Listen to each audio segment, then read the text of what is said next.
¿Tenés ganas de autoconocerte y conectar con vos misma como nunca antes? Llegaste al espacio indicado.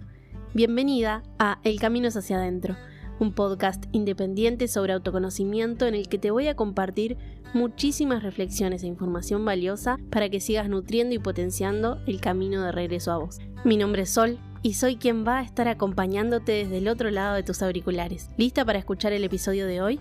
Ponete cómoda que empezamos. Hoy quisiera hablar sobre una temática que estuvo rondando bastante en la comunidad en este último tiempo y me parece valioso ponerlo sobre la mesa porque es algo que realmente no caduca nunca y es, ¿somos egoístas por autocuidarnos? Bueno, vamos a ver. La información que te voy a compartir hoy la aprendí de Marta Martínez Nova, una psicóloga que se especializa en el trabajo con la niña interior, que me encanta y resuena un montón. Y específicamente al tema de hoy te lo traigo de su libro El síndrome de la chica buena. Partiendo de la base que fuimos niñas buenas cuando éramos pequeñas, cuando llegamos a la adultez traemos con nosotras muchos de esos mecanismos y comportamientos que hacen que en la actualidad actuemos siempre de una manera que o no nos beneficia mucho o siempre termina beneficiando al resto. De este tema de la niña buena yo ya hablé en el episodio 46 y cualquier cosita podés volver a escuchar ese episodio para refrescar la memoria. Nos plantamos en la adultez con todo el vértigo que suponen las responsabilidades a las que nos enfrentamos en esta etapa, más la cantidad de decisiones que nos exige la vida y para las que quizás no contamos con nadie que nos ayude, con todas las personas que hoy en día demandan aún más cuidados de parte nuestra y con todas las heridas en la mochila emocional de las que quizás no éramos conscientes antes. Entonces, hoy no solamente cargamos con todo esto, sino también con la sensación de estar solas ante el peligro. Que para la niña buena, el peligro es todo lo que no controla. Y ya sabemos que en la adultez hay demasiadas cosas que están fuera de nuestro control. Entonces, cuando pensamos en priorizarnos, no sabemos por dónde empezar. Nos sentimos rodeadas de voces que nos inundan con indicaciones y consejos, ya sea de la sociedad, de las personas cercanas e incluso adentro nuestro. Son consejos e indicaciones que están basados en vivencias e inseguridades previas. ¿Cómo sería el modus operandi de esta niña entonces? Bueno, hacer todo para obtener la sensación de protección que le falta y así sentirse válida. Estas facetas son esas partes nuestras en las que se materializan todos los esfuerzos que ya fuimos haciendo en la niñez y en la adolescencia para de cierta manera buscar protección y que seguramente no fueron los más sanos del mundo. Estos comportamientos probablemente en vez de beneficiarnos nos dañaban. Lejos de liberarnos del síndrome de la niña buena, nos atan más a él. Caemos en el síndrome de la niña buena porque creemos que todo el mundo nos va a querer si somos buenas. Y este es uno de los motivos por los cuales se perpetúa en la adultez. También sucede porque de forma inconsciente es el patrón al que recurrimos en busca de la protección que necesitamos ante tal vez heridas de rechazo o abandono y las exigencias de responsabilidad y cuidado de la vida adulta. Me gustaría compartirte una serie de facetas que Marta destaca que podemos llegar a tener si, por ejemplo, el autocuidado es algo que nos desafía, o si creemos que tenemos que estar siempre al servicio de los demás, o si nos sentimos culpables cuando de pronto queremos hacer algo por nosotras. Estas facetas se diferencian y caracterizan por el lugar donde buscan protección, es decir, los lugares que frecuentamos en exceso y que hacen que desatendamos el resto de nuestra vida, convirtiéndonos entonces en dependientes de determinadas dinámicas para sentirnos valiosas. De esta manera entramos en una trampa mental que refuerza esta dinámica y con trampa mental Marta se refiere a las creencias de base sobre lo que hacemos para protegernos y que consideramos verdades absolutas a la hora de guiarnos. La primera faceta es la cuidadora, quien intenta protegerse dando y dándose a los demás. Su trampa mental es creer que si da lo mejor, también va a recibir lo mejor. La cuidadora intenta protegernos complaciendo a los demás y anteponiendo sus necesidades a las nuestras para que nos sintamos vistas, para que nos sintamos queridas por ellos y por lo tanto valiosas. ¿Qué problemas genera esta faceta?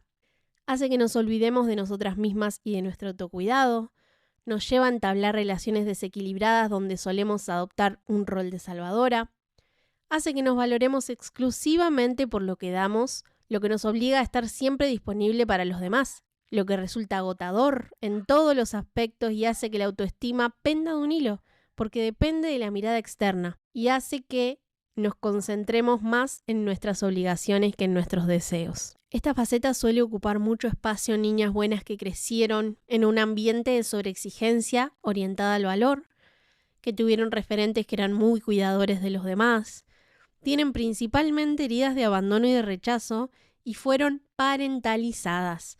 Es decir, cuando la niña invierte su lugar y asume un rol que no es el suyo, ¿no? Como el rol de padre, madre, cuidadora principal, con todo lo que eso conlleva.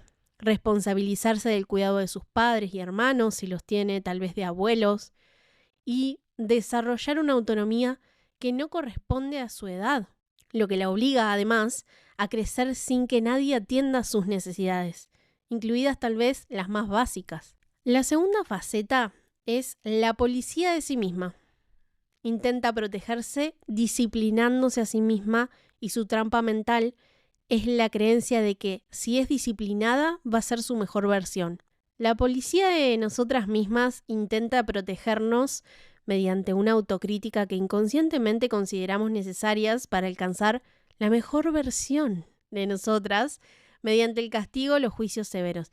Y digo esto de la mejor versión porque a mí me pasa personalmente que no creo en este concepto de ser nuestra mejor versión, sino que siempre estamos intentando ser lo mejor que podemos, ¿no?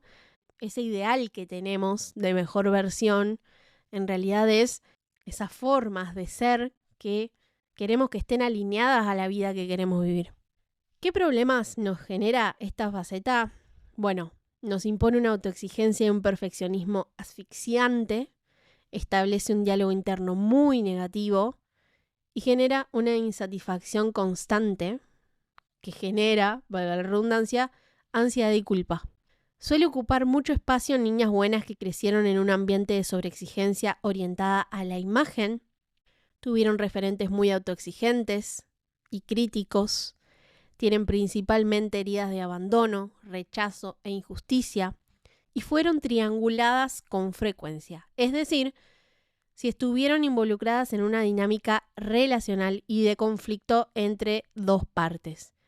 Típico es el caso de padres que se separan y queda la hija en el medio, escuchando cosas malas de un lado y del otro. La tercera faceta es la ingenua. Esta faceta intenta protegerse infantilizándose y su trampa mental es creer que si se muestra frágil, los demás la van a cuidar. La ingenua intenta protegernos haciéndonos sentir incapaces, tontas, inocentes, poco preparadas. Esto hace que asumamos cierto papel de víctima de nuestras propias circunstancias, lo cual nos empuja a depender de los demás para que nos guíen. ¿Qué problema genera esta parte? Indefensión e inseguridad, estar más expuestas a manipulaciones y relaciones abusivas, origina el síndrome de la impostora y nos impide tener autonomía en nosotras mismas. Suele ocupar mucho espacio en niñas buenas que crecieron en un ambiente en el que se daba mucha importancia a la seguridad, la estabilidad, tuvieron referentes pasivos o que buscaban mucho la validación externa, tienen principalmente herida de abandono y a veces experiencias abusivas previas, como acoso escolar, por ejemplo, o fueron sobreprotegidas. Esta faceta me representa muchísimo, más que nada en la adolescencia. Si hago un análisis y miro para atrás, me doy cuenta que muchas veces adopté esta faceta para que venga alguien más y me cuide, que venga alguien más y me proteja. Incluso a veces autoprovocando situaciones que me ponían en ese lugar para que venga el otro y me salve. La cuarta faceta es la moralista. Intenta protegerse mediante el control y su trampa mental es creer que si lo hace todo bien, todo va a estar bien, todo le irá bien. La moralista intenta protegernos asumiendo el control mediante el seguimiento de una serie de pautas o creencias súper rígidas sobre lo que está bien y lo que está mal, renunciando a la espontaneidad, la despreocupación, el disfrute, a cambio de tener la seguridad de que la vida es justa y nos va a recompensar por ser buenas. ¿Qué problema genera esta parte? Nos hace ser rígidas, perfeccionistas, autoexigentes en exceso, promueve la represión emocional, nos impide dejarnos llevar o disfrutar y genera un agotamiento mental extremo. Suele ocupar mucho espacio en chicas buenas que crecieron en un ambiente de sobreexigencia orientada a la imagen y generalmente en contextos muy tradicionales o fanáticos. Tuvieron referentes muy estrictos y críticos, tienen la herida de rechazo y es probable que fueran trianguladas y tuvieran que prohibirse emociones. La quinta faceta es la escondida, quien intenta protegerse invisibilizándose. Su trampa mental es creer que si no la ven, no le harán daño.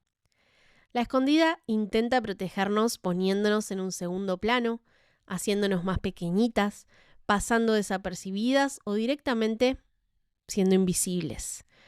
Así, interiorizamos que de esta manera vamos a evitar ser un blanco fácil para el resto. ¿Qué problemas genera esta parte?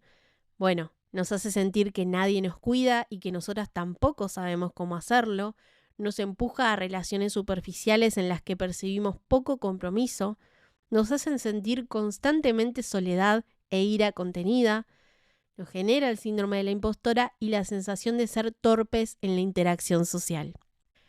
Suele ocupar mucho espacio en niñas buenas que crecieron en un ambiente de abandono emocional, tuvieron referentes ausentes o abusivos, tienen la herida de injusticia y de posibles experiencias previas abusivas, fueron probablemente parentalizadas y quizás tuvieron que prohibirse emociones. Hago acá un paréntesis. Si bien me reconozco en casi todas las facetas y probablemente a vos en mayor o en menor medida te esté pasando lo mismo, esta faceta de la escondida me representa muchísimo y se ve claramente en episodios más viejos en los que compartía lo que me desafiaba a mostrarme en cámara, por ejemplo, o la comodidad que me genera estar detrás del micrófono. Es muy, muy, muy poderoso el poder que tienen estas facetas para llevarnos a lugares en los que quizás no queremos estar. Porque yo reconozco que si bien la escondida fue mi refugio durante muchísimo tiempo, hoy en día ya no lo es. Hoy en día me limita completamente. Y continuando con la última faceta, está la farsante, quien intenta protegerse fingiendo y su trampa mental es creer que si finge va a terminar creyéndose eso.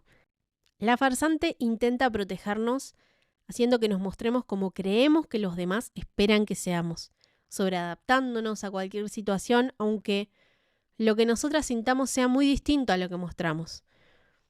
Lo que interiorizamos acá es que al hacerlo vamos a ser más deseables socialmente, más aceptadas y que vamos a terminar haciendo propia la identidad que transmitimos, cuando en realidad no siempre es así. ¿Qué problema genera esta parte?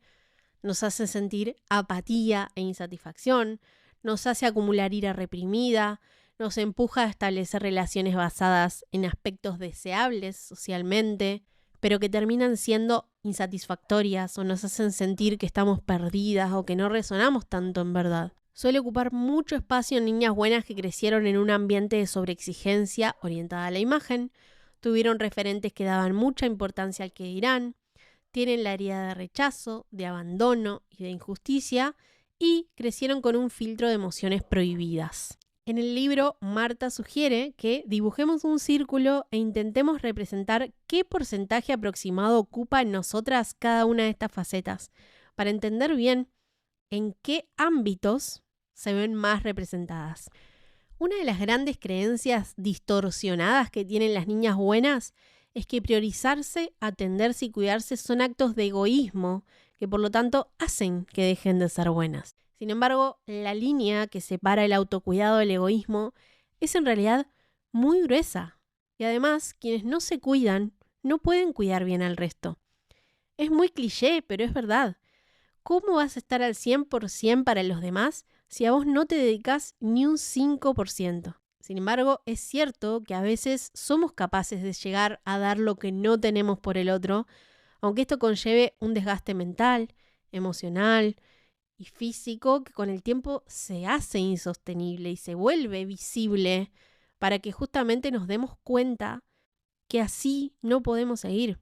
Pero no solo debemos cuidarnos para estar más disponibles y cuidar mejor a los demás. Esto también lo hacemos para nosotras. Es preferible entender que cuidarnos es clave para muchísimas otras cosas que hacen que nuestra existencia sea valiosa y que son las que nos ayudan a percibir que tenemos influencia sobre nuestra vida, que podemos influir en cómo vivimos, en cómo nos divertimos, en descansar, en conocernos, en querernos, en estar en sintonía con nosotras mismas y con nuestras necesidades y deseos. ¿Cómo saber entonces si estamos siendo egoístas o si nos estamos cuidando? Vamos a ver. La egoísta antepone sus deseos a las necesidades de los demás. En cambio, quien es capaz de cuidarse a sí misma antepone sus propias necesidades a los deseos de los demás. La egoísta persigue su bienestar aunque eso implique dañar el de los demás, mientras que quien se cuida a sí misma persigue su bienestar intentando no dañar al resto. A la egoísta le cuesta entender a los demás porque no le interesa su realidad o porque no sabe ver más allá de la suya. En cambio, quien se cuida intenta entender a los demás teniendo en cuenta su propia realidad, pero con capacidad para ponerse en su lugar cuando haga falta. La egoísta siente que merece más oportunidades que las demás personas, mientras que quien se cuida siente que merece perseguir lo mejor para ella, aunque también sabe ser autocrítica. Y por último, la egoísta se impone y ocupa el espacio de los demás, por ejemplo, para hablar, mientras que la que se cuida a sí misma prioriza y defiende su espacio, pero sabe cuándo es justo cedérselo a otras personas. Teniendo en cuenta estas diferencias, vamos a poder ver que lo más probable es que estemos intentando cuidarnos y que eso no tiene nada de malo. Sin embargo, más allá del egoísmo, hay algunas otras actitudes que pueden hacernos sentir que el autocuidado no puede tener lugar en nuestra vida. Por ejemplo, priorizar el deber sobre el deseo, entendiendo el deber como todo lo que sabemos que tenemos que hacer si queremos ser aceptadas, validadas y queridas por los demás, y que va aparte del resto de nuestras obligaciones como persona que vive en este mundo, ¿no? Como trabajar, pagar facturas, etc. La niña buena aprende desde pequeña a ser hiperresponsable, a validar así casi toda su identidad, siendo la formal, la madura, la cuidadora, la que siempre está pendiente de todo, la atenta, la profesional. Por eso no puede desligarse tan fácilmente del deber para dedicarse a disfrutar, a descansar, a darse un capricho, a desahogarse. Vamos a ver algunos comportamientos típicos de este patrón. No expresar tu opinión o tus deseos reales en situaciones determinantes para tu desarrollo personal o laboral.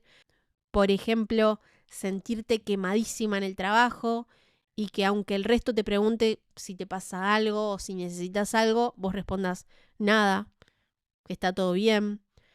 No expresar que necesitas afecto por no molestar o no ser pesada, exagerada o egocéntrica. Por ejemplo, tener un día de mierda, pero no decirle a tu hija que te gustaría abrazarla 5 minutos. O tal vez querer hablar con alguien y no hacerlo para no molestar, para que no crean que sos demasiado dependientes de ellos. Rechazar planes que te gustan porque priorizás complacer a otras personas. Por ejemplo, quedarte sin ver una obra de teatro que te gusta un montón y que solo se hace 4 domingos al año porque todos los domingos vas a comer con tus suegros y no lo podés saltar, porque es la tradición familiar, ¿no? ¿Cómo? ¿Cómo vas a faltar? Todo esto puede hacer que sintamos que no llevamos las riendas de nuestra vida porque nos la pasamos cubriendo expectativas y cumpliendo con normas, compromisos, promesas, obligaciones, cuando en realidad todo lo que necesitamos es filtrar nuestros deberes para separar mandatos de obligaciones. Para hacerlo nos podemos preguntar, ¿esto que debo hacer es importante para tener una vida plena? Y por otro lado, establecer un equilibrio entre obligaciones y deseos. Para esto, lo mejor es valorar las consecuencias a largo plazo de no cumplir el deseo o no atender la obligación. Para cerrar, un aspecto fundamental que hace que todo el tiempo estemos al cuidado y al servicio del resto antes que de nosotras mismas es centrarnos en salvar a toda persona que se cruza en nuestro camino, básicamente. Y hola al síndrome de la salvadora. Y lo traigo al episodio porque sé que sucede mucho en la comunidad, más que nada por esto que ya he dicho anteriormente. Cuando estamos en un proceso de autoconocimiento y nos empezamos a sentir bien, queremos que quienes amamos también se sientan así. Pero no siempre están listos, ni están en ese momento de su vida, o simplemente no resuenan, no tienen ganas. Una persona salvadora cree que las demás personas la necesitan para saber cómo moverse en la vida o porque en el fondo siente que solo ella puede darle lo que necesitan. Esto sucede porque solo se siente segura en el vínculo cuando ocupa el rol de cuidadora. Seguramente porque es el único que conoce, el único que le ha validado siempre. Algo habitual en las niñas parentalizadas, por ejemplo. Entonces, ¿cómo podemos saber si nos relacionamos habitualmente asumiendo el rol de salvadoras? Bueno, si nos sentimos atraídas, tanto en el plano amoroso como de amistad o simplemente X vínculo, por personas que tienen un pasado muy duro, que han vivido muchos dramas, que tienen mucha necesidad de explicarlo y de recibir ayuda, y sentimos la necesidad constante de apoyarlas, aunque se nos vaya la vida en ello o no tuviéramos una relación tan cercana al principio. Si tendemos a terminar relacionándonos con personas conflictivas o que tienen problemas para gestionarse a sí mismas, para gestionar su ira, para relacionarse adecuadamente con los demás, sentimos que debemos ser nosotras quien las salve de algo catastrófico y que si no estamos a su lado la pueden cagar. Así nomás, ¿no? Como que dependen de nosotras. Y lamentablemente, esto es un caldo de cultivo para terminar en relaciones de maltrato o en la que nos manipulan. También si tendemos a sentir que debemos reeducar a los demás, que les tenemos que enseñar a ser buenos como nosotras, que les tenemos que explicar cosas que quizás ni siquiera les interesa aprender, ¿no? Que les tenemos que transmitir nuestros ideales, aunque sepamos que no lo comparten, que nunca lo van a compartir. Al final, terminamos agotadas porque creemos que nuestra función en el mundo es cuidar y responsabilizarnos de que los demás se conviertan en adultos funcionales, en seres de luz, en buenas personas. El tema es que cuando nos pasamos los días salvando a otros, es muy probable que terminemos dejándonos a nosotras en un plano muy secundario y un día descubramos que nuestra vida es un caos sin que tengamos idea cuándo ni cómo sucedió. Como ves, podemos llegar a estar muy al servicio de los demás y nos olvidamos que nosotras también merecemos recibir autocuidado, tiempo, energía, atención. Para apoyar la información que te compartí hoy, podés escuchar el episodio número 1, donde comparto distintos tipos de autocuidado que te pueden servir muchísimo a aplicar, y también el episodio 103, donde comparto las diferencias entre la culpa, algo que suele impedir que nos cuidemos a nosotras mismas, y la responsabilidad. Acordate que desde hace unas semanas podés dejarme comentarios en el episodio y yo te los puedo responder, así que está buenísimo y me encantaría que me comentes cómo te llevas con el autocuidado, si te sentís egoísta por priorizarte o en qué ámbitos se te despierta más esta sensación. También, ¿cuál faceta reconoces que tenés más activada? O tal vez si te reconoces en este rol de cuidadora y salvadora que te compartí al final. Te leo por ahí. Para finalizar el episodio de hoy, una canción que me encanta y va de la mano con la temática de hoy.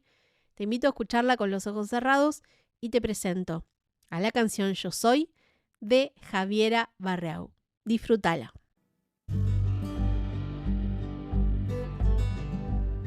¿Disfrutaste del episodio de hoy? Te invito a darle clic al botón seguir para apoyar este proyecto y ser la primera en enterarte cuando haya un episodio nuevo. Y si te gustó y crees que a alguien le puede servir escucharlo, acordate de recomendarlo y compartirlo para que cada vez más personas como vos puedan nutrirse de este espacio. Nos escuchamos en el próximo episodio de El camino es hacia adentro. Gracias, gracias, gracias.